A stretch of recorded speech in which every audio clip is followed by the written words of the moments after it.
We'll get kicked off. First off, I want to thank all of you for hanging out here at Iowa Pork Congress and attending our seminars.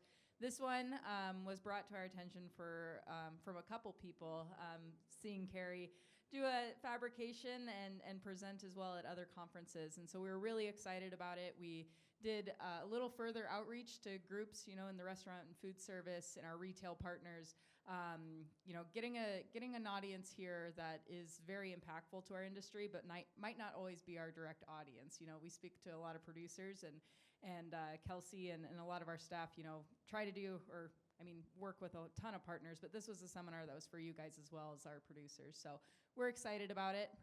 Neal's gonna be our moderator. He's gonna be our entertainment for the and Kari. So I want to give a huge thank you to Kari and Neal and National Pork Board for helping us. So thank you.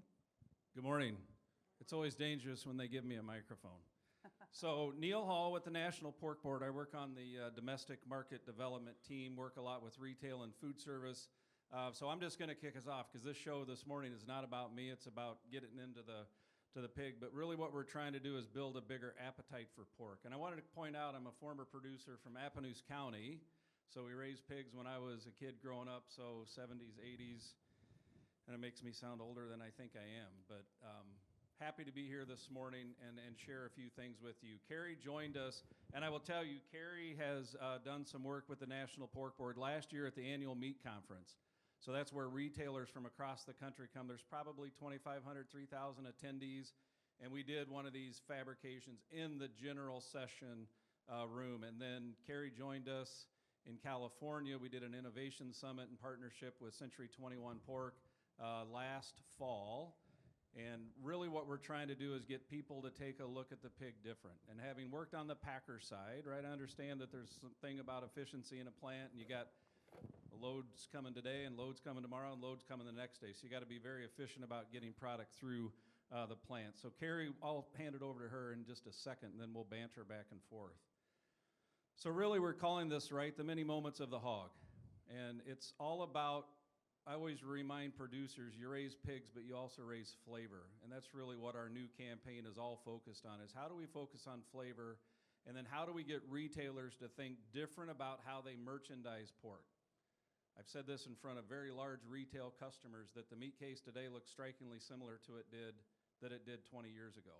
And we've got a different consumer, and that's what we're really focused on at the National Pork Board is how do we get to that younger consumer and make pork relevant and make pork part of the consideration set. And really where we're focused is on these two primals, right? So 50% of the carcasses in the loin and the leg, which are kind of drags on the cattle. The leg not so much, but man, Mexico is a critical trading partner on ham and sending bone-in hams down there. We spent a lot of time on the loin. We're going to talk about maybe some different ways to look at the loin, but we're going to spend some time on the shoulder as well, because I think that's where we can really do some different cuts, and I'm excited to have Kari show you some of those. So with that said, I've got like 25 other slides. I'm not going to go through those because I want to focus on this. I want to make sure that we spend plenty of time at the end. One interesting fact, air fryers. How many have an air fryer at home? Do you realize there's more air fryers in U.S. households today than there are coffee pots? And when we think about cuts, and I've got those sitting back there, but I'll grab them later and we'll show, but a slab of ribs doesn't fit in an air fryer, doesn't fit in an Instant Pot, might fit in a crock pot. So what you're starting to see is a lot of retailers do different cuts, smaller packages.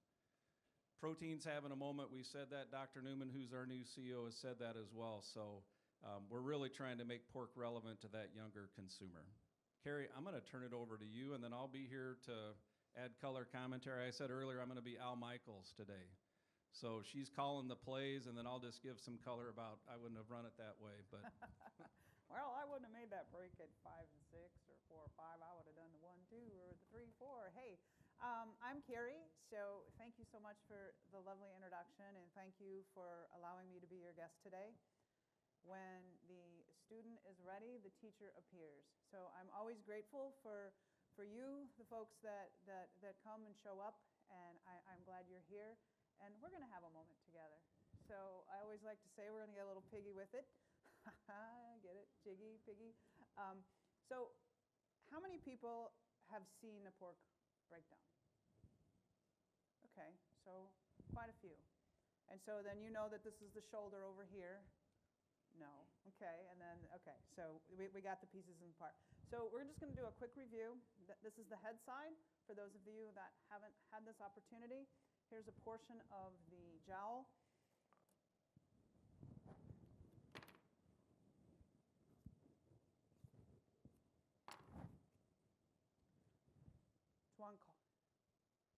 How do you say it? Guanciale. So an Italian way to cure. When it's cured, it's really great in sauces and added as an ingredient. It can be sliced thin. And so I'm just going to put this over here. We don't quite have a spot, but we might move it. So the jowl part, not the cheek, the head. So traditionally when we break kind of a packer break, it's usually, what, 1, 2, 2, 3 ribs. So we're going to trace down, and we're going to come here where the brisket is, and the sternum bone kind of ends, and that's kind of a good landmark. So if you count those ribs, 1, 2, 3, 4. Sometimes there's one hidden. I was going to count. Seems like a long pig. 1, 2, 3, 4. We can go between 4 and 5. And that's kind of a longer break. It's very common in other countries, other areas. I'm going to cut this and then move it here. So you don't have to, oh, it fell asleep? Yep. Okay. Yeah, and then I'm just going to cut this and then do my work here, and we'll just kind of do it as we go. So the first thing I'm going to do is I'm going to put my knife. I'm going to come all the way back.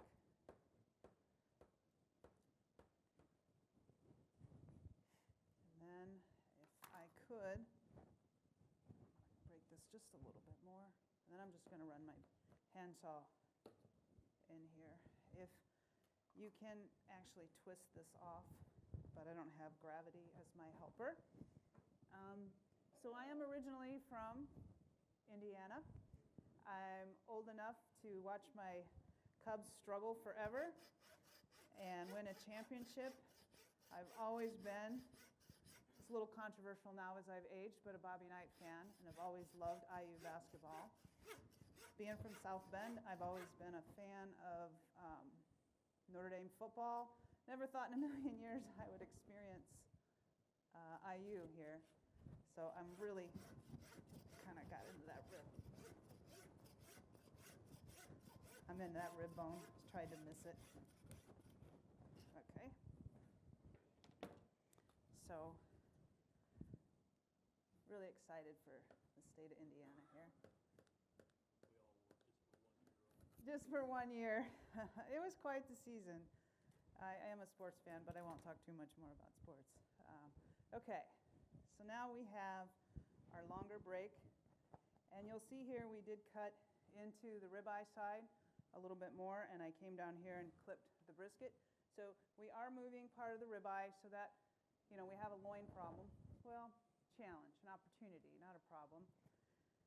But the copa, the collar, is for people that do barbecue, it's the money muscle. So that's the part that they pull out and hand to the judges, you know, when they're doing smoked barbecue. So now what we're going to do is we're going to remove the brisket bone and some of the neck bones here, and there's kind of a little piece of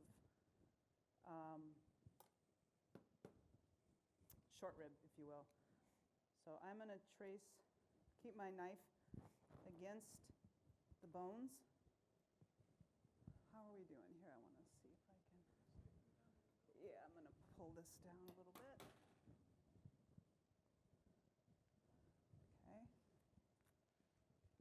And I think one of the things we really want to point out is we're really transitioning the mindset of, as we talk to the consumer, as pork as an ingredient versus center of the plate. And you're going to see a lot of that. And we're going to, as she does cuts, we're going to lay them out on the table. There'll be an opportunity to come up and take pictures. But it's really how younger consumers look at food today. And you think about the craze with GLP-1 medications, right? But protein is core to those. So we're going to have some fun breaking that apart. The copa is, I'm a self-proclaimed ambassador for the copa steak. I was talking to a retailer this week, and he called it the money tube, which I'd never heard anybody call it the money tube before, but at least he knew what it was.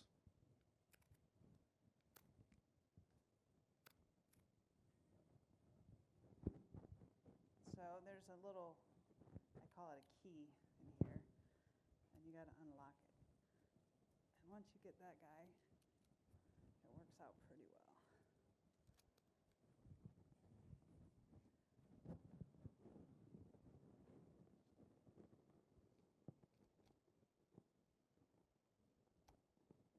Don't try this at home. My microphone is giving me fits. There it is.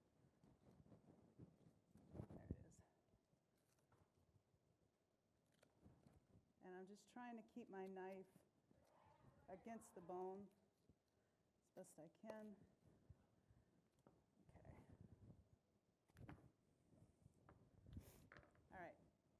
So now you're going to see I got a little bit into the serratus ventralis, which is on the short rib side, which is this main muscle, is the muscle that we call the pluma.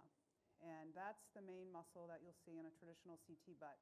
You'll see the shoulder blade, scapula bone, and it usually runs it is right under there, and it's a big solid muscle. So we're going to pull that out. These I'm just going to put underneath here, and then I'm going to catch my breath for a second. So if you have a question. Okay. So I'm going to clean up the brisket. Now, the pork brisket's always been kind of a mystery to me because a while ago, I used to find it at Costco. And was like I think they called it a griller maybe, a pork griller. And it was always, I loved it. And then it just kind of disappeared. So I don't know if you guys have any experience with the pork brisket or where it went, but I just think there's a real opportunity here to bring this guy back, or gal. So have you guys had any experience with the pork brisket? Too much labor. Well, then I better stop. We haven't got started yet. I just did one thing, and we're already talking about labor. Versus what? Putting it in sausage? Huh? Yes. Okay. How's the sausage? Mm-hmm. Yeah, and on a large scale, I mean, I worked for one of the big packers for 25 years, and I mean, it literally is all about efficiency in the plant. So every conversation with a packer is, you can do some unique things, you still have to do them at line speed, right? Because you've got to be able to fabricate. Like I said, there's 20, 30,000 coming today, and guess what? Those same 20, 30,000 are coming the next day and the next day. So it's all about how efficiently can you get those animals processed and through the plant. I will share a story on Kari. So at the Innovation Summit, she did the fabrication a little bit different. And the first muscles that she fabricated out of the middle, somebody in the room raised their hand. They said, "What primal did you devalue to get that?" And she said, "Well, I took it off the belly." She goes, "The belly doesn't exist anymore." You should have heard the murmurs in the room. It was like, so we're not going to devalue the belly today, but that's really trying to take a different look at the carcass and how we can break it down a little bit different, knowing that we've still got to be, $500,000 a day. So we're not going to do anything crazy. Now, mind you, when you get up in front of a group of people, they're all top-level executives. They've seen this a million times, so I had to get their attention. So I think it worked. It did. It took us about 15 minutes to get back on track because I think they were still like, "Holy crap, what is she doing?" All right.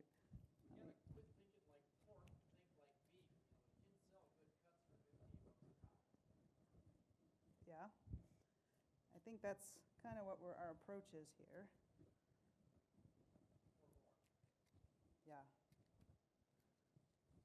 And the other thing, Dwight, we got to get retailers to think different too, right? I mean, they're all about running an efficient meat department. It's all about profitability.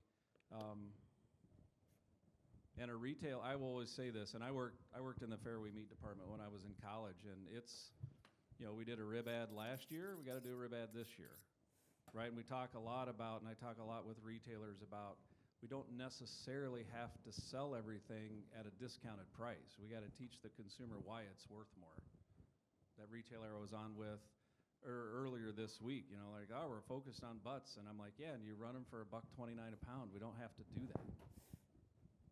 And they celebrate that they sold 75 loads. So there is skin on the back, and in lieu of time, I'm going to leave it. I could take it off, but we've got a lot of pig to cut. So here's the pork brisket. Looks very similar to the beef brisket. You've got the point, you've got pectoral profundi muscles that connect. Does anybody know why I'm pushing on the meat like this? So that's how the butcher's shear force. So we, I'm going to pull, we'll talk about this a little bit later. I'm going to grab this piece of meat, and I can make an indent in this meat pretty quickly, and I can't even make a mark. So this is going to benefit from brining, smoking, curing, slow cook. So here's our pork brisket. How we want to lay. You lay them on the table where you want them to be, and then Kelsey will Just mark want to it. make sure we have room. A big brisket, and I cannot lie. So, Kari, if you did what I call a domestic break, right, which Yes. all the packers are doing, would you still get a brisket? You'd just get a smaller piece, You right? get a smaller piece, yes. Excellent question. So this part where it thins down and might lose some consistency from the brining and the smoking and the reduction. So this would be a little thicker from this side, so that's your trade. You can get a longer brisket, or if you break it, you'll get a shorter brisket, which also impacts the break on this large copa muscle.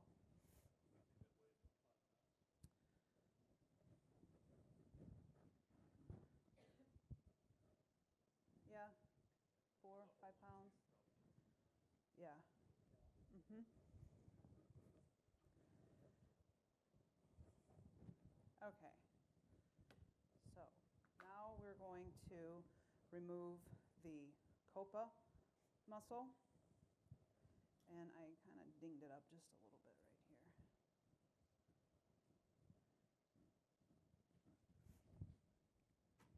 Now we want to be careful because we're going to keep this muscle here. You can see there's like a line, okay? I'm going to actually sneak over here.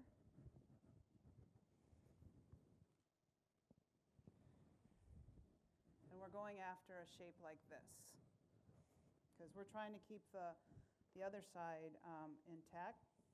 So we're just going to follow this straight down. And we are going to pick up a little bit of our serratus, which is the cut that we would like to get named. There's debate as to what we're going to call it, but I like pluma. Sometimes people can call it a pressa. But for right now, we're working on the copa, and then you're going to hit the shoulder blade. So we just want to kind of curve around the shoulder blade, and then I'm just going to come straight down right here. Now, why are we calling it the copa? Anybody have any guess? You know, we're not the greatest marketers, but you just pick up what somebody else is doing. Capricola. It's the muscle that they use when they cure for charcuterie or salumi. So we're just taking the value of that. Now, there's this large ridge here of fat with this beautiful skin. This is the collar fat. And when you're doing the collar fat, there's always like a nice seam. So you'll hear that term collar fat. Chefs, charcuterie people, lardo, they do like this. So I'm from large production. It's something that's might be used. And there's a seam here. I'm just going to see if I can stay in it.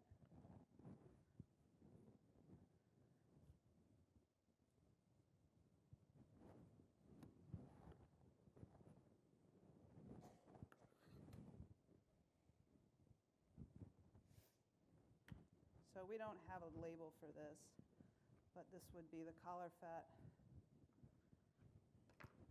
I'll just leave it here on the table. because we're going to have some carryover, I can tell already. All right. Wonderful steaks or a chop. Do you guys like chop for boneless, or do you like steak? You like the beef terms? Yeah, I got a guy fired. All right. Here's our copa. Okay. I'm going to slice this, and we've already have some cuts on the board. So I'm going to just cut this in half and leave it whole. You can slice it thin. You can cut it nice and thick for the grill. It has all that beautiful intramuscular and intermuscular fat. That's why this is so lovely. And it's a good portion size. I mean, this is the pork steak, right? We called it a steak. It's a pork steak. It's the large pork steak. Yum, love the pork steak. But it's a bigger cut. Customers are looking for smaller, one-serve kind of options. You could cut this thin. Asian population loves things really thin. So we're talking millimeters, and I'm not that good with my knife to get down to a couple millimeters, but good for grilling and shabu. Hot pot. Has anybody ever been in an H Mart? So I just read an article this morning. They're building a new one in Fremont, California, but it's like 100,000 square feet, but totally focused on the Asian community, and everything is sliced really thin, and it's frozen, and it's absolutely merchandised so pretty. I mean, it's just gorgeous in the package, and you look at it, and they're selling it for $11.99 a pound, right? So they got the ability to put some labor in it. It does take labor to be able to do that. But they have machines, too. I was in an international market in Chicago, and the machine was a guy on a slicer with a frozen piece of meat. I mean, that was the machine. There's the shoulder that goes. Okay. Now I'm going to stay on the scapula bone, and we're going to run this main muscle off here. You want to be careful. The other thing that I wanted to point out on copas, so you're starting to see it at retail. So look at that beautiful package of copa-style steaks. I bought it in West Des Moines last night. Now somebody earlier go, oh, well, that's West Des Moines. That's not downtown. But this was at Walmart, right? And they're selling a boneless copa-style steak, and this package was $6.71. So there's another major national retailer that's also starting to roll out copas. So we're starting to, I mean, there's a bit of a groundswell, but it takes time, but there's definitely some interest in it. Okay. So I've had, one of my clearly honors was to be a judge for the Pig Farmer of the Year. I forget, I might have did that 3 years during the Pig Farmer of the Year. And I learned so much about production.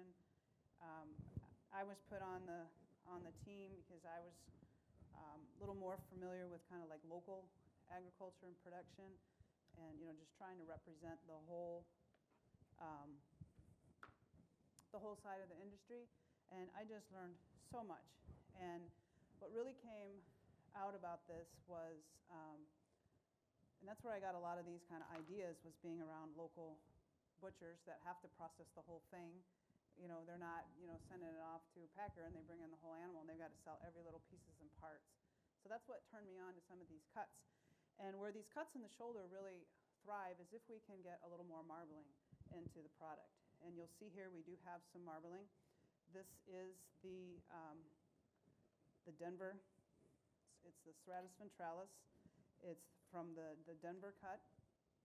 I did a lot of work with the flat iron and those things. So again, I said, you don't have to be a really great marketer. You just got to steal from the other guy. So all of this is what the beef industry has been doing for years. Now, we do have a little bit of a challenge because some of the cuts are smaller, and we have to decide, is digging after a flat iron, is the juice, is the fruit worth the squeeze, right?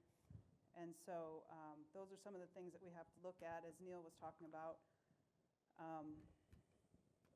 And so we can just make like steaks. And you're going to see the marbling here.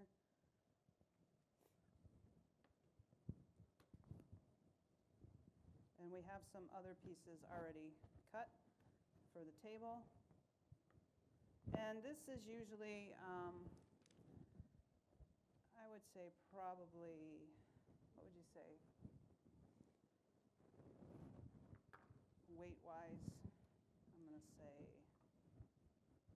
so it is the serratus ventralis. It's a very tender cut, and I'm going to use my push here, and you'll see I made a hole in the meat, okay? I couldn't do that on the brisket. So it's the amount of pressure that you can get through a piece of meat. Tenderloin, boom, I go right to the table. Top round or some cut from the round, I won't be able to push.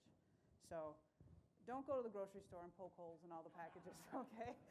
They're not going to like that now that I told you this. So these can be cut thin. They can be grilled steaks. You can leave them whole. And trim that up a little bit. That one's kind of funky. So we also have some of these already on the table. I'm going to bring a few more over that are here. Let's trade. I'm going to put these right here, right on top of those strips. Yep. So this is what we call the pluma. It can also be called the pressa. What do you guys like, pluma or pressa? Pluma? Pluma? Pressa. Okay, I think the pluma wins, but not by too much. Not by too much. Consumer wouldn't have any idea what it was anyway. So that's where we've got to educate, right? We've got to get it in their mouth, educate them on how good it is, and then we can figure out what to call it. Okay, so here we have what's left. We have our shoulder blade.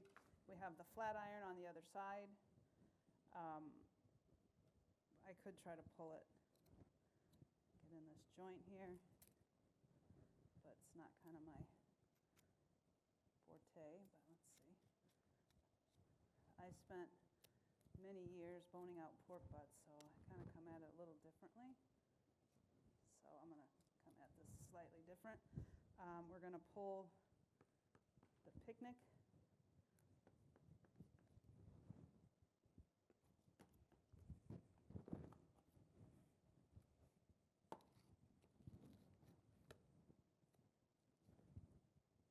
And then I'm going to pull the skin and the fat here. And we're just going to bring a large muscle. This is the tricep. I'm getting kind of slimy here. I got to wipe my table off. Leaving the fat on, this would be a nice roast. This is the, on the beef side, this would be the ranch steak. Take a little bit of this connective tissue off, but this is basically kind of the main muscle in the picnic. It's nice small ham picnic, good for going to the park. Not the big holiday ham from the leg. Excuse me? A McRib. That's new for me. Is that where it comes from? Cushion meats, the McRib? Huh, but yet they can call it a rib. Golly, those, something else. Something else. All right, I am gonna, this is not my area of expertise here. I should have.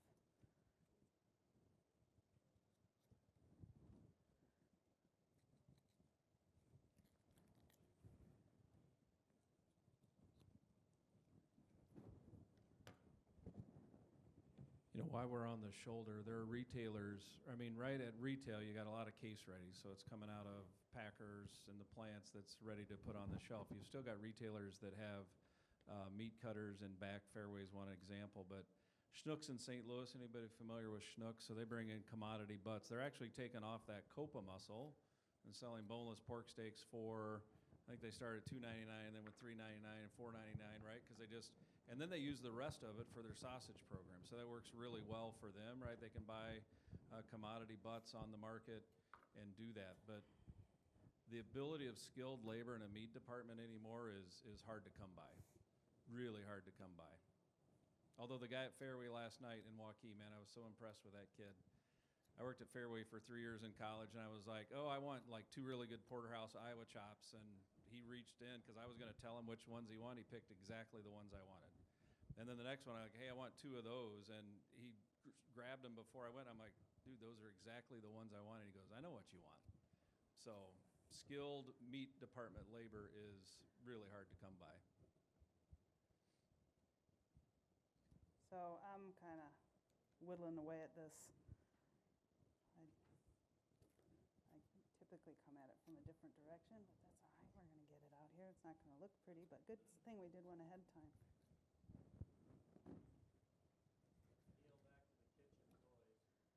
Neal, back to the kitchen toys. GE Profile makes a countertop smoker. You seen that or familiar with it at all? I haven't. Speaking of smokers, we did some work with Disney World Resorts down in Florida, and they've got a test kitchen, and they had smokers out back, and the chef I was talking to, I'm like, oh yeah, my pellet grill, and he goes, yeah, you're not really smoking if you're using a pellet grill, and I said, don't take that away from me. Don't take that away from me. And then I came home and told my wife I had to buy another grill, another smoker. Did you get it? No. Oh no. Oh, rats. So here's the flat iron. I kind of went at it a little bit. In the beef, there's a shoulder tendon that you have to flay out. You do not have to do that. Yeah, that's the flat iron. So here's another flat iron there to show you a couple. This is actually a good demonstration. So this flat iron I cut because we moved the brake is longer. And this one is from the typical Packer brake. So this one's smaller. So you do pick up, we have to play the numbers game. How much value are we lifting by switching? But again, we're trying to add value to the loin, but maybe adding value to the loin is making the loin smaller. I don't know.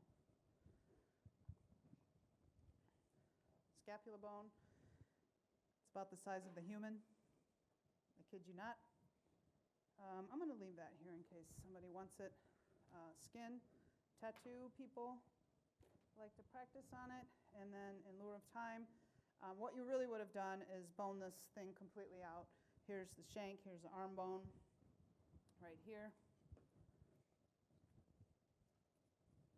There's a couple more cuts you could get out, but in my opinion, they're almost too small. There's the little teres major, little petite tender in there. It's like the size of a nice little cigar.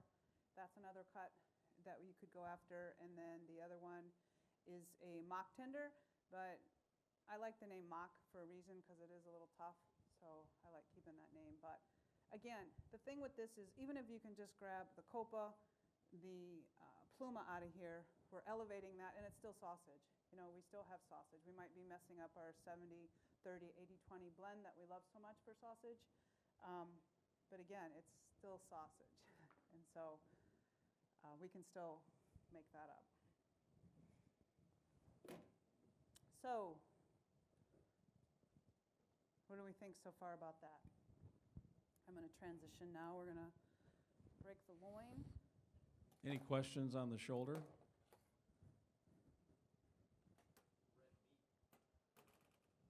It's what? It's red meat. The color of the pork? Yeah, it's dork. It's dork. Yes, and I personally like pork that's, my preference is usually a little darker pork. I like it. It's nice color. I'm going to pull this down here. So I'll share a quick story. So when I first joined the pork board 7 years ago, we had a couple chefs on staff, and every time we had the board in, those guys would cook with the copa, the collar, the money muscle. And I'm like, guys, you get producers excited about it, and then you can't find it anywhere. And then one day I had the epiphany, every shoulder has it. So now every time I buy a pork butt, that's the first thing I do. And you can do the fancy roll it off, or you can just take a knife. And I showed one of our board members a couple weeks ago at the office, and I'm like, if you come down and you hit the blade bone, you just adjust the knife and cut through. But man, it's just beautiful steaks. I've even taught my daughters how to do it. And there's a line. I mean, cut by the numbers, right? Color by numbers. There's this fat line right here. You're going to go through, you're going to boom, you're going to hit that scapula, curve a little bit, and go right down, and you're done. It's very, very easy, as Neal said. And then adjacent to that is this muscle here. Can I take this out of the bag? Sure. And then you want to see if it goes in one of those pots over there? Yeah, it won't fit in the air All right, fryer. why don't we try that first? I mean, we did this demonstration at the Innovation Summit, right? So I don't even know how these things work. Regardless, it doesn't fit, right? And a younger consumer doesn't know what to do with it. So that's why we're really trying to influence change at the meat counter to be like, we've got to have things. And I will tell you, there's a new pork buyer at Walmart, younger guy, and he goes, we need more air fryer recipes. We need more things. He goes, I realize we have to get to the younger consumer. So the message is getting out there. People know. I mean, another example, Meyer in Michigan, new pork buyer. In 2019, he was an intern. So then I sit there and I'm like, man, I'm really getting old because you were an intern in 2019. He doesn't know anything about the pork category, right? So it's, one of the things we do at the National Pork Board is how do we help educate? And those guys are like sponges, right? And we're just trying to influence. And I always tell them, I'm packer agnostic, right? I just want you to buy more pork. And our mantra at the Pork Board is more households eating more pork more often. If we can accomplish that, man, we're gonna move the needle. So you said the younger consumer doesn't know what to do with it, but the older consumer doesn't know how to open it. Oh! Whoa! Ba-doom ching! Woo! Woo-hoo! These gals at Iowa Pork are, it's funny, Zoe the other day, I was like, for the auction, I was like, I can't figure out how to get the app to load on my phone, and she goes, and that's why us young people are here to help you. Ooh, again.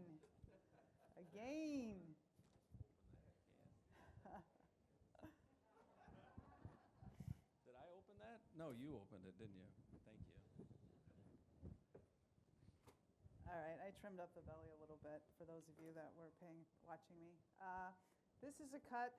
It is come off the belly. It's kind of on that end. It's not the best name, but it's tiger cut. So it's something to take a look at. I'll put these offcuts over here. It's not going to be on our fancy board. Now, would that devalue the belly? You'd still have a full belly for bacon. You still have pretty good bacon. It did take off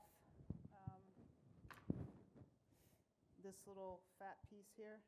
So I don't know how much on the edge on the teeth that you trim off from a standard belly. I'll ask you guys. You're the professionals at that. How bad did I do at devaluing the belly? I can take it. In the Philippines, that would still be full value. Yeah, I don't really throwing it away. It's just I don't have anywhere to put it. So please don't misjudge what's going in here as standard operating procedures. All right, I'm going to pull the tenderloin.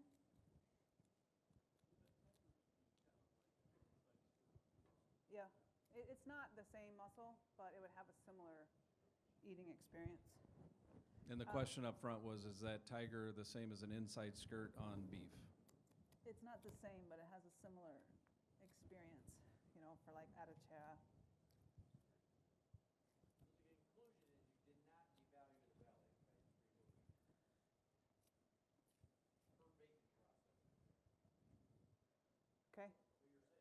Okay, good.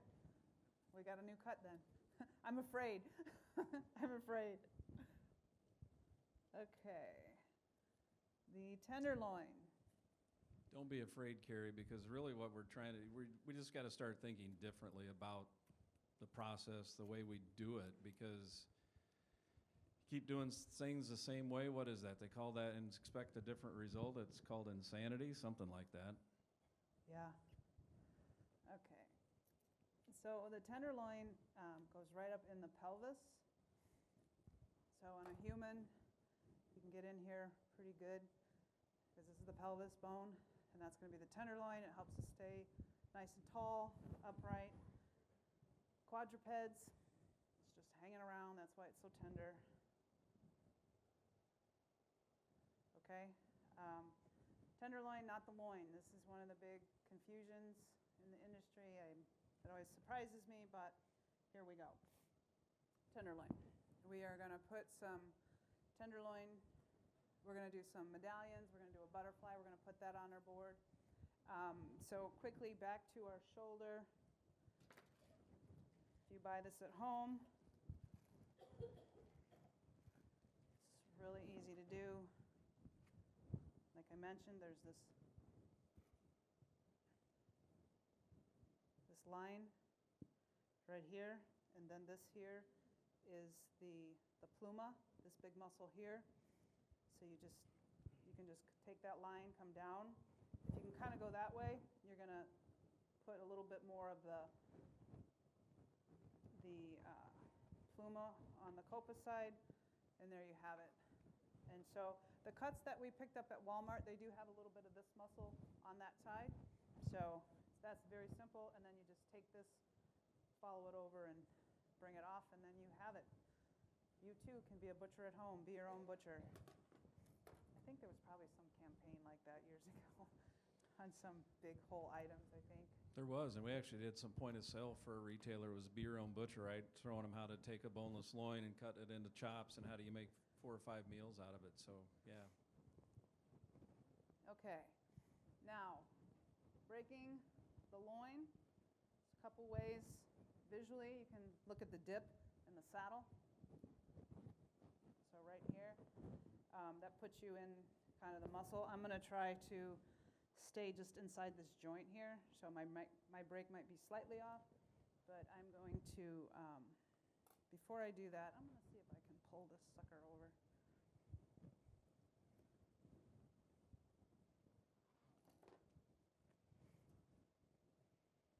Oh, I gotta, yep, okay. So we're gonna, I'm gonna look over here on this side. And what I'm trying to find is, you got to be very careful, is the pork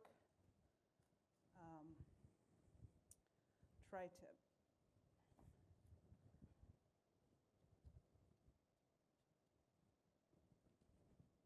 So I'm going to see if I can get this guy out of the leg here.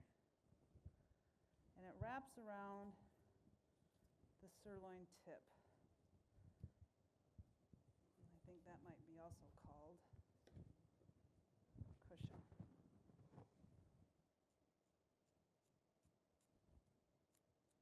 I'm not sure if I can get it here or not.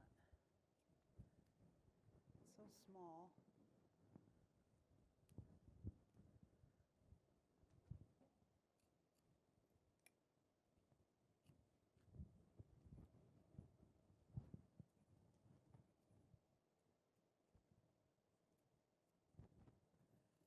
So this is going to really pick up line speed here. I was going to say, can you imagine doing that in the plant? No, you can't. You really can't. I watched a guy, well, I've said I've worked at a packer. I worked at Hormel for 25 years, and I watched a guy bone out a ham in like 2 minutes. I mean, it was just unbelievable how he just opened that thing up and rolled it and had all 5 muscles or 6 muscles, and those guys, that's type of skilled labor is hard to come by.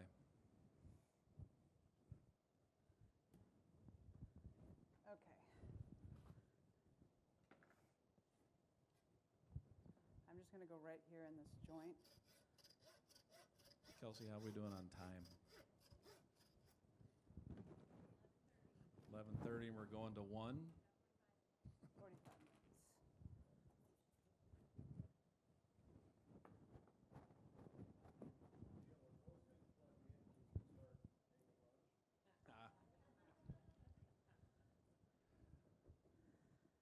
Yeah, Bill, if we had a grill outside, I would be grilling coppa steaks right now. Okay, our loin, our back ribs are here, spare ribs are here.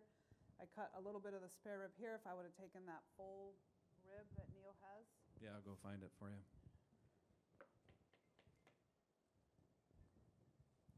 So we're gonna, it's really not a good idea to cut like I'm doing right now.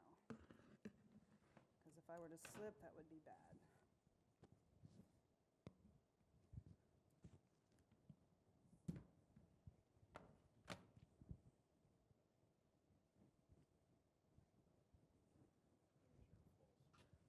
Okay.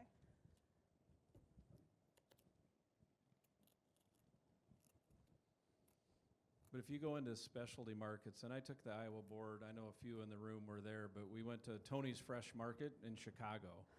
And I mean, most retailers, you look at their fresh set and they might have 8 feet, maybe a really good one, like a nice big Hy-Vee store might have 12 or 14. These guys like a 40 feet linear square feet of fresh pork. I think they told me they had 882 active SKUs, right? But they're taking a rib and they're not just selling a slab of spare ribs or St. Louis. They're selling individual bones and they're cutting them the links for riblets. And I mean, they're just doing so many different things. And again, at retail, that requires labor, so that's always the hurdle, but we're starting to see a shift.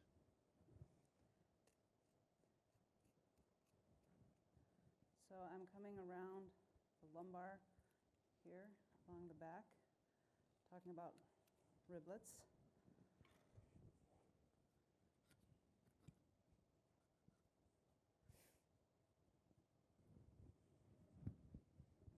We're almost here.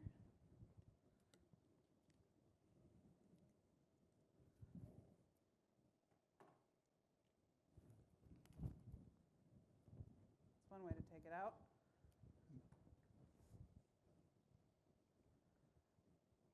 There's these, I talk about keys, and I missed one.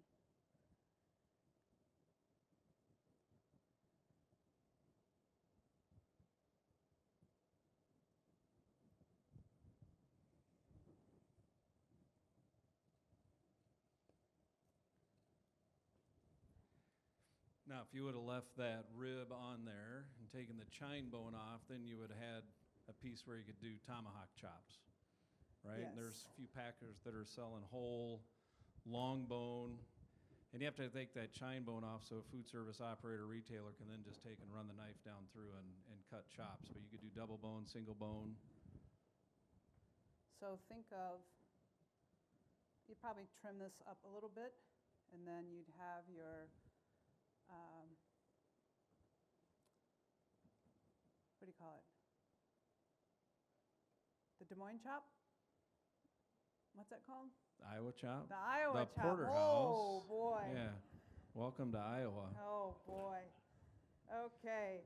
Speaking of the Iowa chop, so conversation with Walmart a couple weeks ago, and the young buyer goes, I keep hearing about this Iowa chop. What is it? What's the spec? I'm like, my God, I sold a lot of those when I worked at Fairway, but you're starting to see some of that. If you go to the Sam's Club in Ames, they now have packages that they label as Iowa chops. So that's my goal, to get that at Sam's Clubs across the country, Iowa chops. So here's this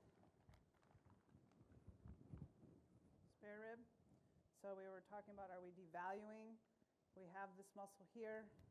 We have a little bit of that tiger muscle that I pulled off here, and then it's still on this side.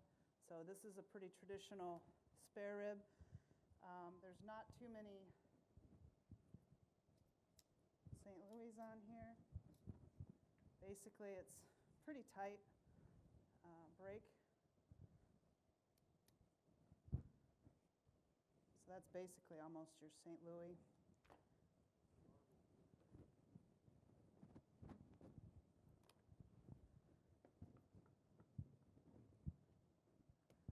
I might have gotten too far over. There we go.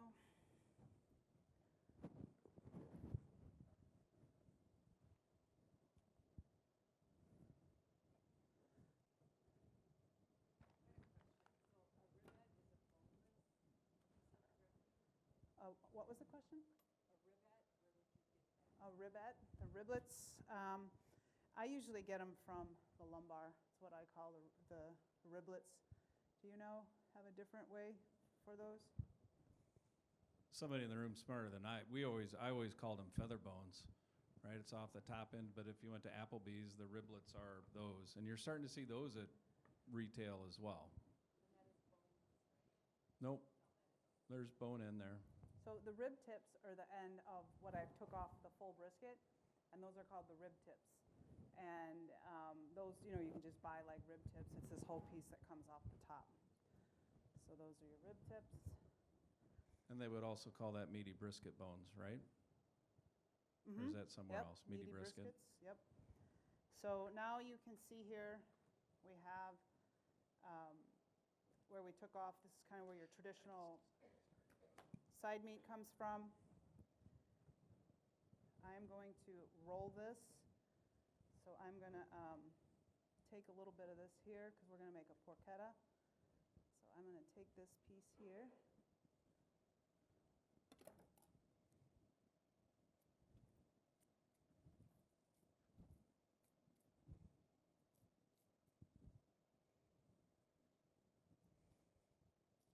And on the sirloin end, like when you had an old-fashioned T-bone steak, you always had a long tail on that T-bone steak. And then people decided that they didn't want that on there. This is the continuation of that, and this would be the tail. And this is a section of the bavette. So that's right here. Another interesting cut. I'm going to make a small porchetta. So what I'm going to do is I'm just going to cut this in half and square this up, and we're going to roll it if time permits.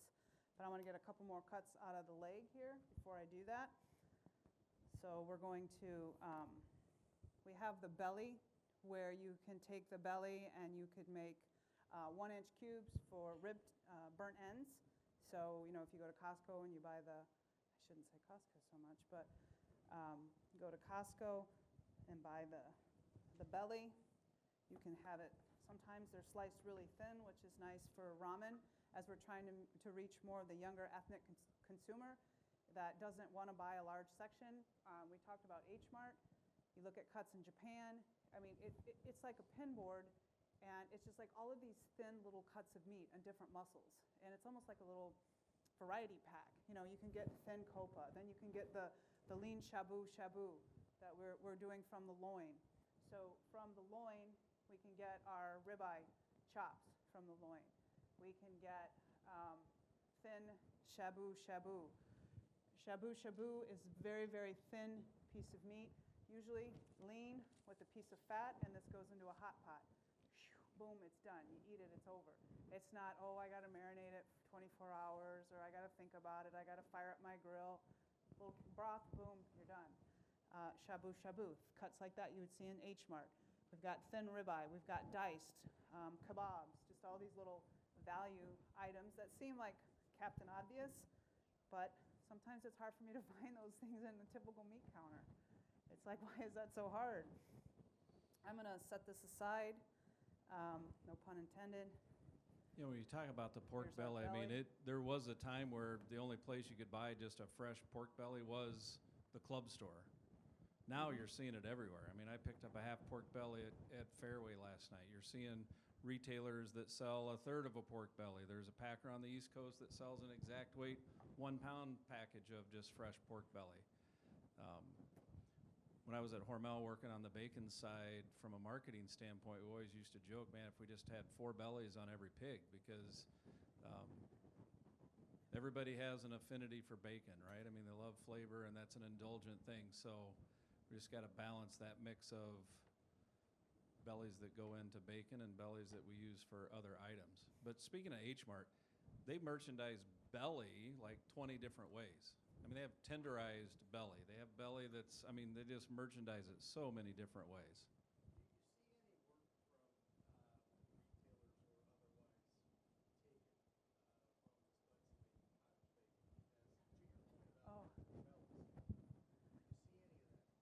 From a retail standpoint, no. There is, I mean, there are a few packer processes that are making a cottage bacon. So it's unbelievable, right? There's one at there's one at Sam's Club, and I can't remember what the processor name is, but they sell a cottage bacon.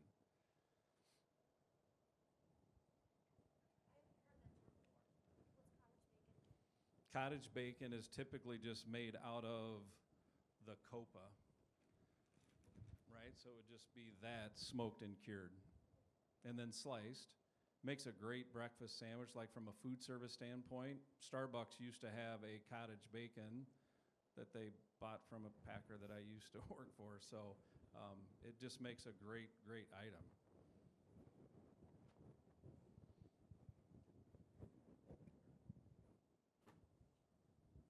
We do have a couple things. So we merchandised the pork tenderloin. We just sliced those into medallions, and then we also butterflied one open. So having them butterflied so you can take it home, put in some sausage, some pesto, whatever you want, and then tie that up. So we have a butterfly, and then we have burnt ends. We have medallions, and then we also took a portion of, and like Neal was saying, that we're finding a lot more now at retail. I spend a lot of time in Mexico now, and you'll see just really baby thin sliced, basically kind of side pork at this point, and really, really thin, like maybe 4 millimeters. And ramen, again, Asian population, you know, the merging of demographics. So that's really pretty. Also our pork, our ground pork, because we have, and this would be my favorite, these pork chops with the skin on. And I would love to take this home, but I think customs might have a fit with me. Okay. You can cure. If I had this at home, I'd put some vodka in a tray, and I'd set the skin down in the vodka, and I would just let that get wet, and I'd turn around and I let it dry, and just kind of brush some vodka on here, and that's going to dry out the skin. So when you go to cook it, you're going to get more of that crackling chicharron kind of flavor on the skin. So that's also a trick that you'll do with the porchetta. What's our stop time again?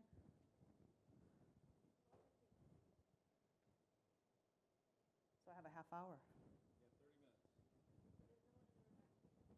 Okay, we're plenty good shape.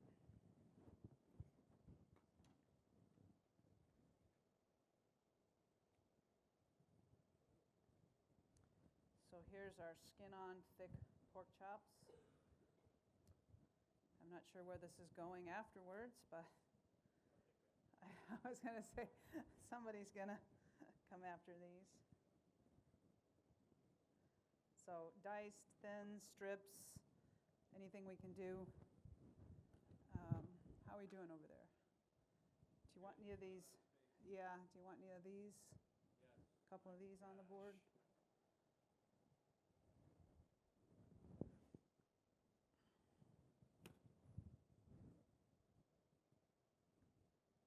The back fat, we talked about the collar fat that was up around the neck. That tends to have a little more motion, a little more energy going around, so it's kind of different texture.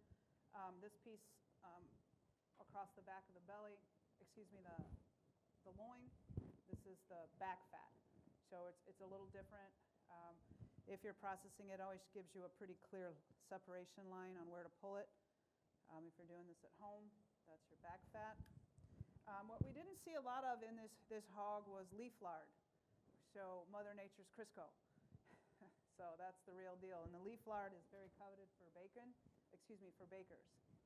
So what we did while you guys were probably having breakfast, we had a portion of a pork loin, and Neal picked this up at the local grocery store, and it was called a loin fillet, and it just looked kind of like this. And what I did is I cut it in half, okay? And then I laid it down, and then I made 3 equal strips at here. And I didn't separate it at the top. I left it connected. If you did cut it through and you had a skewer, you could put a skewer through here and leave it together. So we're going to braid this. And what I like about this, You could also season it and marinate it ahead and then braid it, or vice versa. And then you're going to have these braids. This one I left the fat on. Then you could put a skewer in the back end, and then you grill these. So if you were doing like a taco flavor or something like that, when you pull them off the grill, because they're already sliced, you can just go, and they're already in nice little chunks for tacos. So that's why I call them taco braids. People have done them with whole loins and just had fun with them. But you could even make these thinner. This one's a little thicker, and then you're just going to braid them. And they work really nice. They're pretty in the counter. They'll hold, obviously, nice flavor and marinade. So we'll put a taco braid over here. There was actually an influencer that did that with a whole boneless loin, which looked really cool. Put it on the smoker, and I mean, it's just a really nice presentation.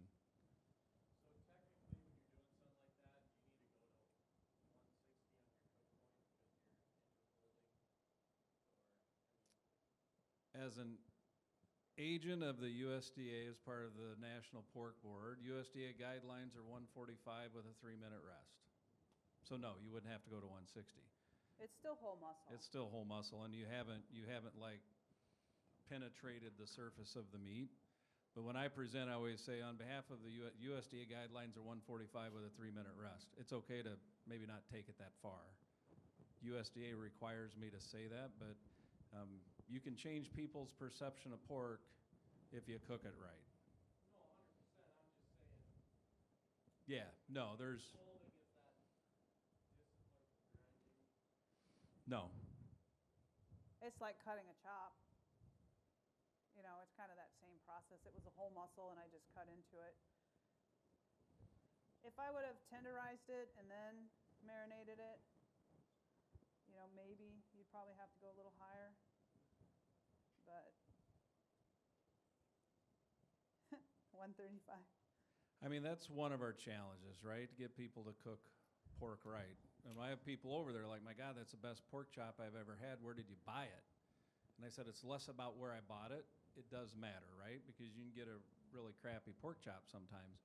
But if you cook it right, it's an amazing eating experience. I'm going to share a quick story about my mother-in-law. She's 86. I stopped and bought Copa steaks at the Walmart in Bethany, Missouri, went to her house. She was like, oh my gosh, I haven't had pork steaks on the grill for a long time. And I said, Carol, I'm going to change your life. And she goes, what? And I'm like, I'm going to cook this medium rare, and you're going to love it. Ooh, can't eat that. It would be pink in the middle. My wife, literally, I'm on the grill, and my wife comes out and said, would you please cook one well done for my mom? So I did, right?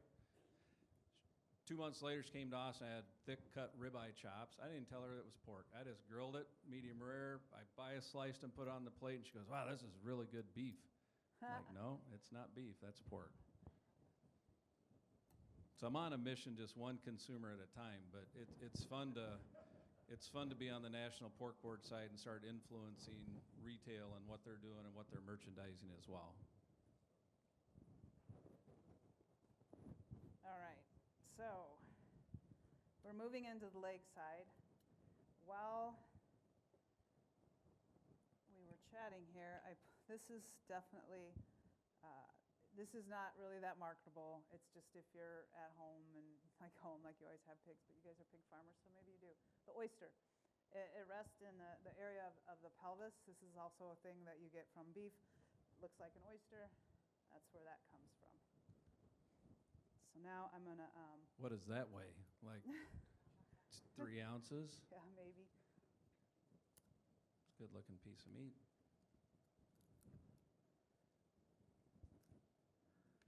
Sometimes they'll call it a spider.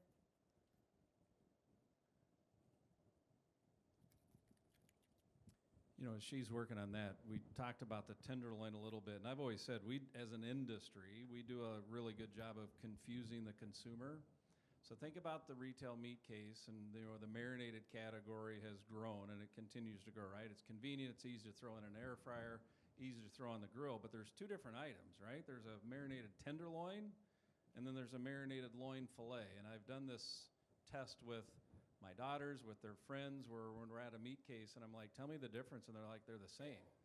I'm like, they're not the same. I mean, I presented to a group of dietitians and they were amazed that those were 2 different cuts. So we do a good job of confusing the consumer, but those convenience items are really, really popular and continue to grow.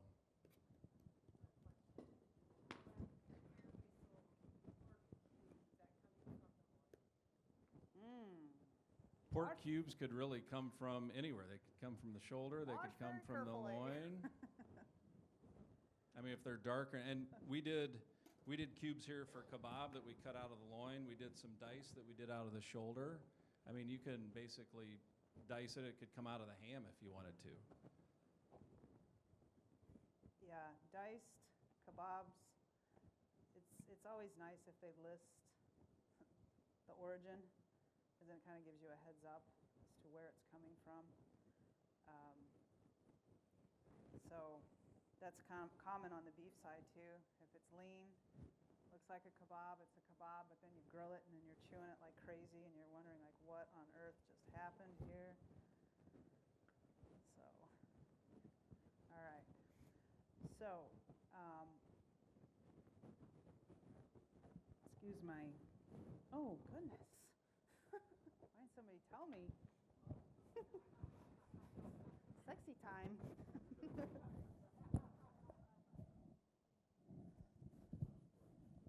Yeah. Okay. I guess this is my first wardrobe malfunction.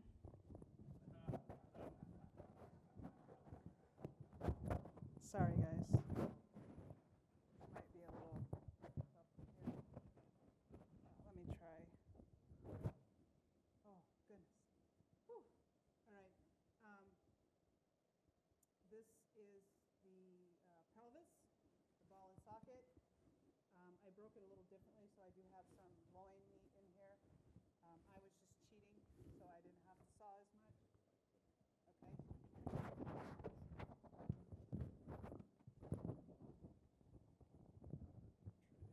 All right. See how that works. I'm kind of hitting my shirt. Faux. Good for faux broth. Very good. It's got the femur. Well, the femur's over here, excuse me, but all these bones are great for broth. Here's the other side of my tri-tip.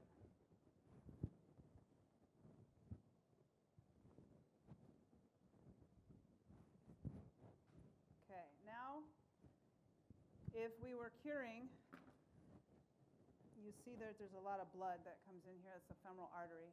And so a lot of times when you're processing, you want to make sure that you get the blood out. So I broke it a little bit differently, and what I kept here is, this is the sirloin side. So when you think about the sirloin, you got the gluteus medius, you know, the butt, and then there's another muscle, it's part of your bicep, and it kind of, your hamstring, and it comes up. And this is the top sirloin cap, and it's also known as a picanha. And in beef, it's a delicacy, like it's the thing now, and it's been a thing, but it's got a nice heavy fat cap, it's got that beautiful muscle, and what we're gonna do is we're gonna create a pork. And so this is gonna be the top sirloin, and you're gonna see 2 muscles. You're gonna see the gluteus that I was just talking about, and then the picanha side. And we could leave this whole.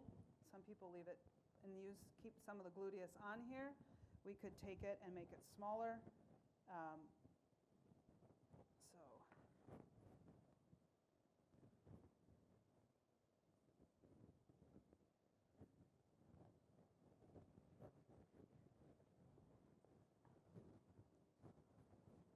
You know what I think I did?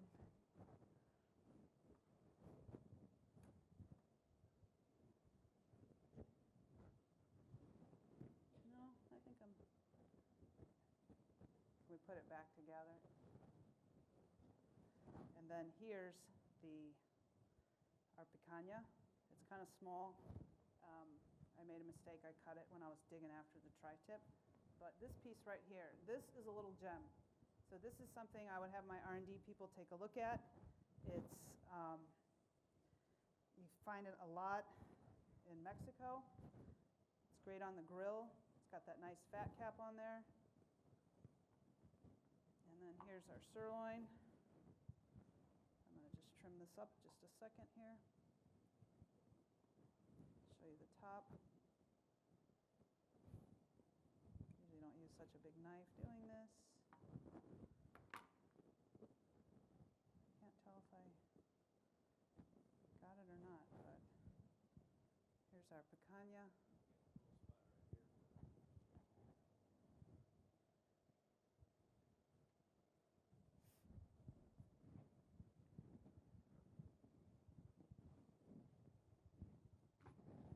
Here's our sirloin. These are our boneless sirloin chops, kebabs.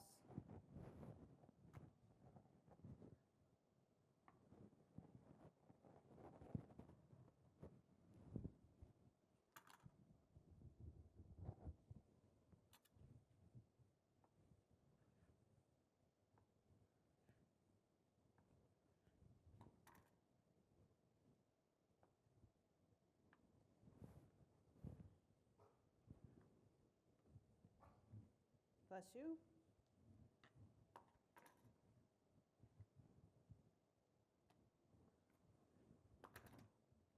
Diced. We would do diced. We would do slices. Now we're going to skin this guy here. I forgot my skinning knife. So, questions, comments?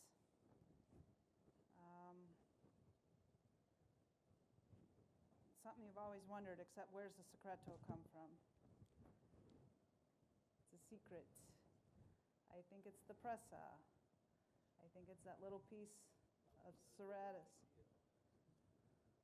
Who's? Yeah. What do you got, Calvin? Is it secret?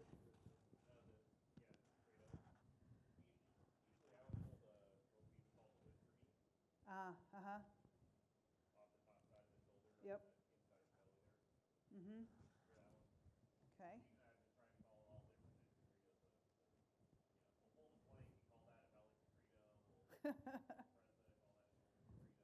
Oh, I like where you're going with that. Yeah, the chefs really like the secret stuff. Yeah, it's in the sauce.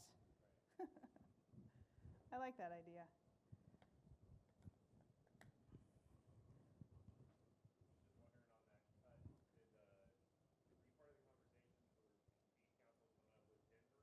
Yes, I was.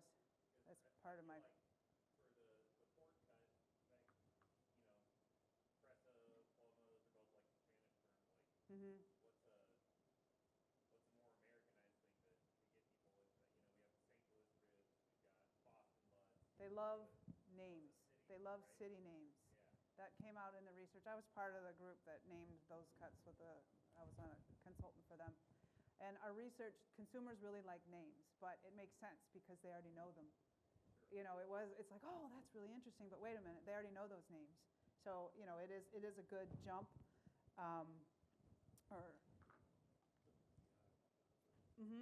So that's why those names resonate. Does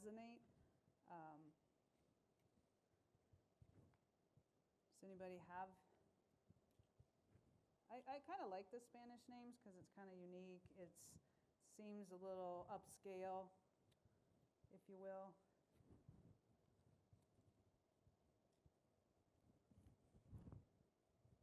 So we're cutting into the ham. So this would be the prosciutto, ham, country ham, all kinds of cured meats, little noir jambon if you were going to do this in France, just little nuggets, hams, and you cure them. Just following the sign. And one cut that I'm being very careful here is, we'll get to it here in a second. So this is the top round or the top side. This is good for, this goes into like whole muscle lunch meat. You'll see this cut here. I'm going to take off, I'm not sure if it's worth the hunt here. But there's this cap muscle on the top. I'm not sure what you would use it for. On the beef side, it's kind of like for like at a chera skirt steak. It's kind of got that same consistency to it. It's this little thin muscle on the top. I don't know if it's kind of worth it here.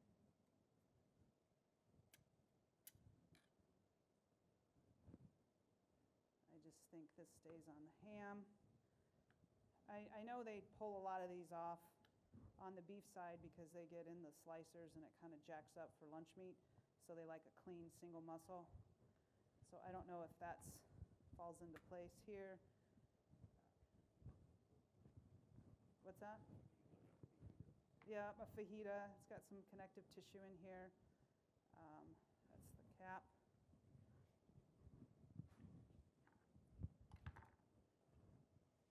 We do have muscles running in different directions. This is the adductor here. We're just getting into the weeds here, but We got about 15 minutes. 15 minutes. So, Carrie, come back. Kari. Come back, Carrie. I'm going to guess people may hang out, but I want to make sure we look at that ham eye, or the Yep. eye around. Yep. And that right here. So I was a judge on Chopped, and I helped them choose what cuts they needed to give as one of the basket items. And I told them they had to use the eye round or Des Moines roast. And our buddy. Okay.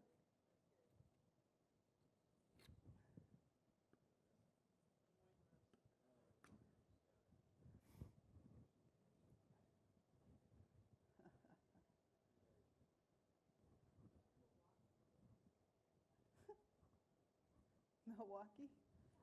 It's called bad beer.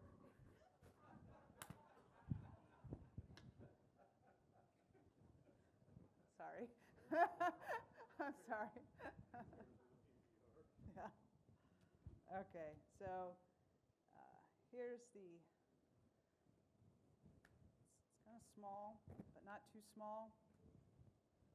You can cut it, and it's surprisingly more tender than you think.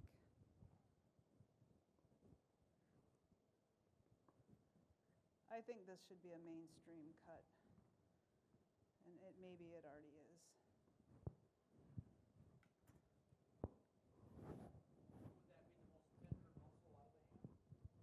Actually, the pectineus is the most tender, but it's too little. Shear force-wise, I'm not an expert on my pork shear force, but I will use my, yeah. You know, I can get through it. It does take a little force, but it has lovely. It usually picks up nice marbling. It's so if somebody picks that chop, I don't know where this is going. That's the eye around cut. Des Moines roast, Des Moines chop. Again, the city names people like. Okay, so here's the remaining portion of our leg. We've got the femur bone. I could continue to break this leg down if you'd like, or I can move over into this and try to tie this for a porchetta. What would you like? Would you like me to, we've got about 10 minutes or so. Would you like me to break this down or roll this for a porchetta? Porchetta. Did we find string? We did. Oh, all right. I thought you were going to use your apron strap to tie it up. So All right. So this is going to be a lot of tying. I'm going to just, please understand that if I was doing this for real, I wouldn't be just willy-nilly trying to cut this up like this. All right. need to do something with this microphone.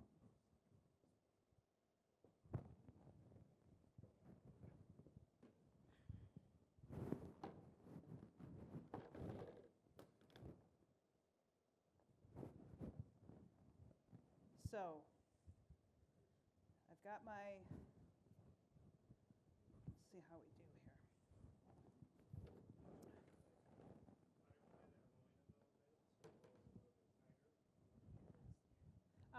I can. You can butterfly it. You could put spice. You could put seasoning in there.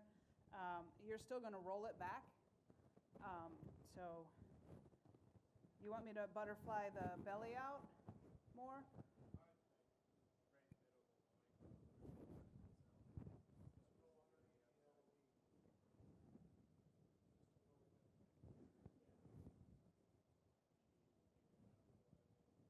Do what? Take what?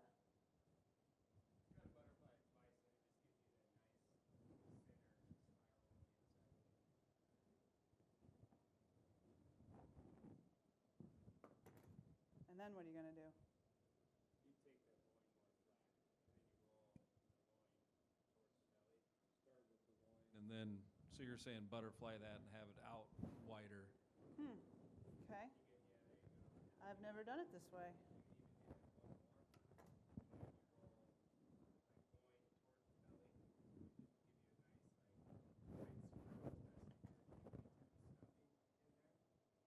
But aren't I going to end up back where I started? Oh.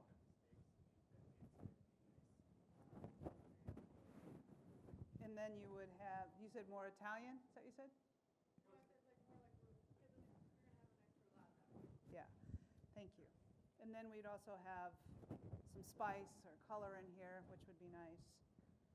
Okay. All right, so this is going to be a lot of tying.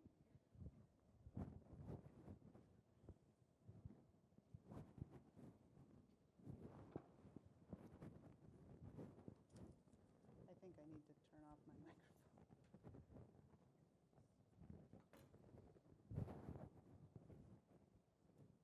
All right, so as we get here close to wrapping up, who's got questions for Kari?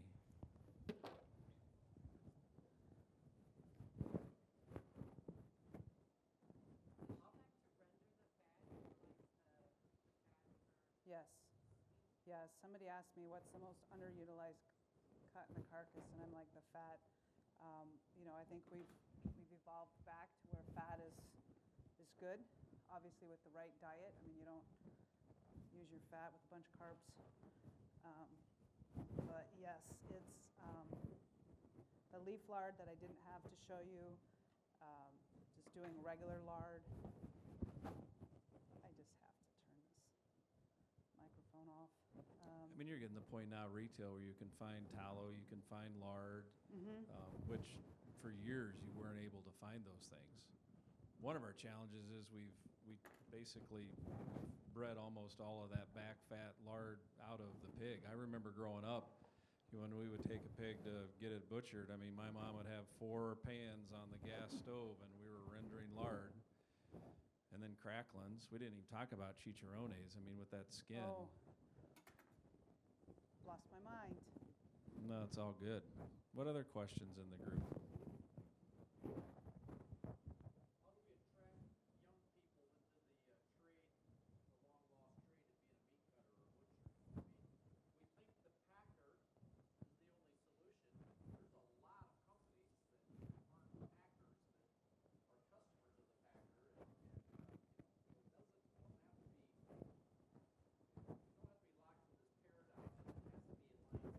You create enough value, i.e. a price point, to justify more labor, if you have the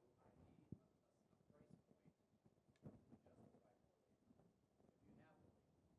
Yeah, I mean, and you think on the food service side, Dwight, I mean, you got a lot of these broadline distributors that have cut shops, right, where they're bringing in primals, and then they're doing specific portion cuts, and I've talked to some on that do like Copa steaks, and they're doing, I had a retailer ask for, in Columbia, Boston butt burgers are a thing, right, where they're taking the shoulder and grinding it and calling it a Boston butt burger, because we could do that. So, I mean, you're right, it doesn't have to be done at line speed, right? You could pull it off and further processor. There's tons of them out there. So, but I think Kari would have to answer, how do you draw more young people into the industry? Well, it's pay issue, let's be honest.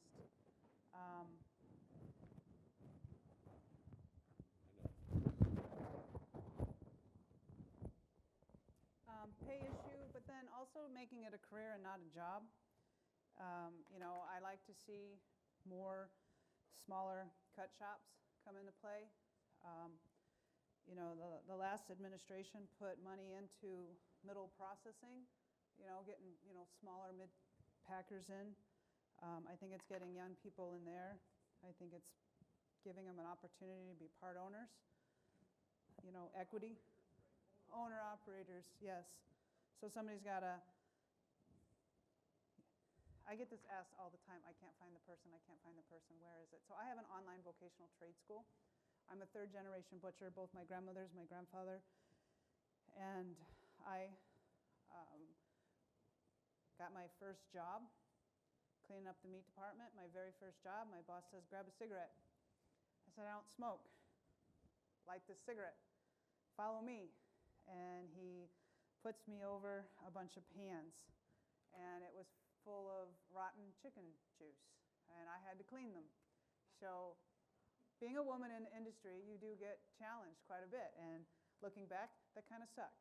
You know, one, I didn't smoke, but the smoke was to cover up the smell of the rotten chickens. So my first job was cleaning the meat department, and that's when it wasn't, you know, boxed meat, it was hanging, and it was kind of all kinds of stuff. So I'm going to give up on my tying. So I tell this story. My dad worked in a butcher shop where they broke beef. He had his own, he went for it and opened his own butcher shop. And then the grocery industry changed, where we brought in bankers now to manage, and didn't get quite the role that you were wanting me to get, but if we had something in there pretty. Here's our porchetta. I went to box meat. It broke my father. He was depressed. And I think somehow, God rest his soul, I think somehow that really stuck with me. And so I had the crazy idea of creating a school. I couldn't get the finances to a brick and mortar school because you've got animals, you've got refrigeration. And so I put my knowledge and effort into an online vocational trade school that was approved by the Illinois Board of Higher Education to operate as one. So all the curriculum is online, and that is my way to try to educate young people, get them interested, you know, pay $500-600 for an online course. Maybe they catch fire. Now they have, you know, a certificate of completion, and maybe that can kind of help. So I'm trying that way to spread the word, you know, get more young people in. But it's kind of a pay thing. And when we moved our production to the center of the country, we automated, we got efficient, and those skills that my dad possessed were no longer valued. And so when we go to say, okay, I'm going to pay somebody, the skill pay is that of somebody that works a line. And if we're trying to change the industry a little bit and be a little closer to home and have smaller meat processors and have the community buy in and pay a little extra for this kind of work, because this is the kind of stuff that we need in order to make all the numbers work. Yeah, you're going to spend more time, I get it, but you know, hopefully that brings clientele in that possess this and want these kind of products. So yeah, I'm trying to help restore the missing middle in agriculture, and that's in honor of my dad. So.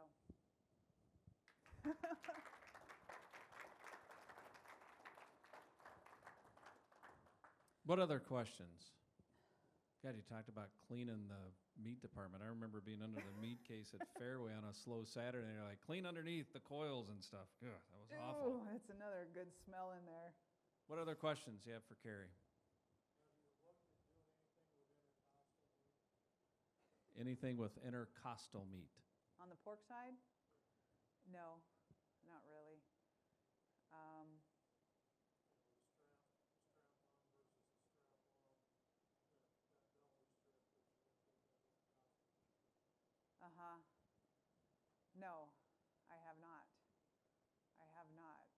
one trick, though, I will say about pork chops, when you cut a pork chop, when you grill it, and if you get your pork chops that kind of shrivel up and they don't stay flat, you got to cut the back strap. That's what made me think of it.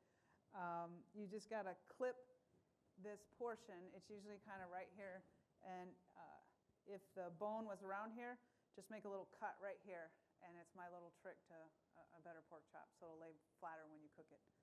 That's my little tip for that. So, When you do those skin on pork chops, Yep. how do you get the skin to get crisp enough to eat mhm. without overcooking the pork? I cure it. So that's why I was mentioning like air or alcohol, just trying to cook it. Searing it, do you have any advice on how to do? Sear it this way first, spend time, let the fat render out. Yeah, excellent question, but cook it that way first and dehydrate it if you can. But you're, Dwight, the question is, how do you get the chicharrone on there, right? Yeah. Mm-hmm. Yeah. Yep. Mm-hmm. That's how I go at it. It's not always perfect, but that's where I head.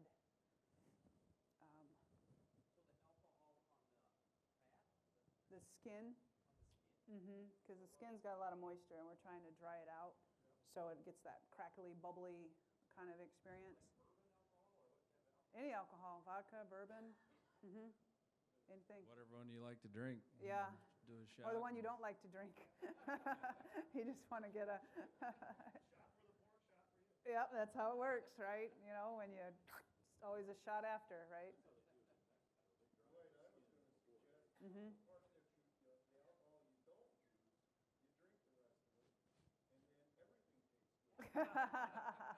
There you go. There you go. Some manufacturers now are taking the skin and dehydrating it and running it through, I'm going to call it like a grinder, where they're just like pellets. And now those pellets, you can take them to food service, and they put them in the fryers, and they've got like pork rinds, hot pork rinds for appetizer and things like that. So that's an opportunity with the skin and the fat. Any experience with restaurants since beef tallow is coming back in the fryers of using a leaf fat-based lard in the fryer, or is the cook point lard so different than tallow? Or I mean, help me understand the application of that. I don't know if I can answer that for you. I know McDonald's used a lot of beef tallow in their fries until people found out. But yeah, I don't know a lot. I can tell you a little bit more about Wagyu and the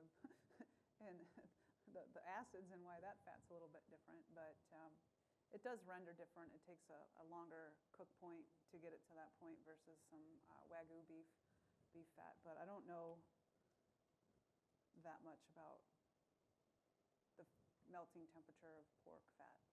But it is coming back. I mean, Steak and Shake, I've seen billboards when I'm in Kansas City, and it's like beef tallow fries. I mean, they're using it in the fryers. And one of my colleagues, her significant other is a chef over a few chains, a few restaurants in Cincinnati, and they use beef tallow. He gets it out of Iowa somewhere in 55-gallon drums. I don't know where it's coming from. We have local restaurants we work with, and since they started, beef tallow prices have doubled. They're looking for An alternative. without going back to vegetable oil. Yeah. Well, and that's just it. People just want single ingredient items now. They don't want stuff that's overly processed. And as we know, protein's having a movement, and so is fat. So, hallelujah. Other questions? Because we'll have these, you can come up, take pictures, you can look at the cuts, you can Please put a pair of come on gloves up, on and take touch it if you pictures. want. Yeah, But so we that's all I appreciate have the for you, attention. and thank you guys so much. I appreciate it. Thank you. Yeah, and thanks, Kari. Thank you.